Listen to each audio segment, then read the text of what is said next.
അങ്ങനെ എൻ്റെ ഈ ഒരു വർഷത്തെ പിറന്നാളും കൂടി ഇവിടെ കഴിഞ്ഞിരിക്കുകയാണ്. കഴിഞ്ഞ വർഷം ഈ ഒരു ഫോട്ടോയിൽ കാണുന്ന പോലെയായിരുന്നു ഞാൻ.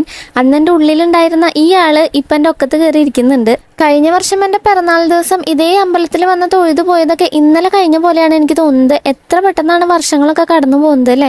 അങ്ങനെ അമ്പലത്തിലൊക്കെ തൊഴുത് തിരിച്ചിറങ്ങുമ്പോഴാണ് ഞാൻ ഈ ഒരു സംഭവം കണ്ടിട്ട് ഇങ്ങോട്ട് വരുന്നത്. ഇത് നമ്മുടെ ചെമ്പരത്തി ചെടി ഉണ്ടല്ലോ, അതിൽ റോസാപ്പൂ ഉണ്ടായി നിൽക്കുന്നു. അടുത്ത് വന്ന് നോക്കിയപ്പോഴാണ് മനസ്സിലായത് ചെമ്പരത്തി ചെടിയിൽ ആരോ പ്ലാസ്റ്റിക് ഫ്ലവർ കുത്തി വെച്ചിട്ടുള്ളതാണെന്ന്. അത് നോക്കാൻ വന്നപ്പോൾ നമ്മുടെ രുദ്രപ്പനെ പോലെ തന്നെ അവിടെ വേറൊരു കുട്ടിപ്പീക്കരി കൂടി നിന്ന് കളിക്കുന്നുണ്ടായിരുന്നു. അവൻ രാവിലത്തെ ബ്രേക്ക്ഫാസ്റ്റ് കഴിക്കുകയാണ്.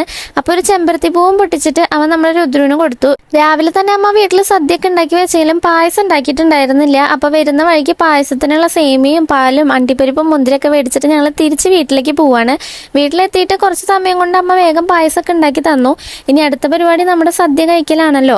എല്ലാവട്ടും പിറന്നാളിന് അമ്മ എനിക്കൊരു തട്ടിക്കൂട്ടി സദ്യയെങ്കിലും ഉണ്ടാക്കി തരാറുണ്ട്, ഇതുപോലൊരു പായസവും കുറച്ച് കറികളൊക്കെ വെച്ചിട്ട്.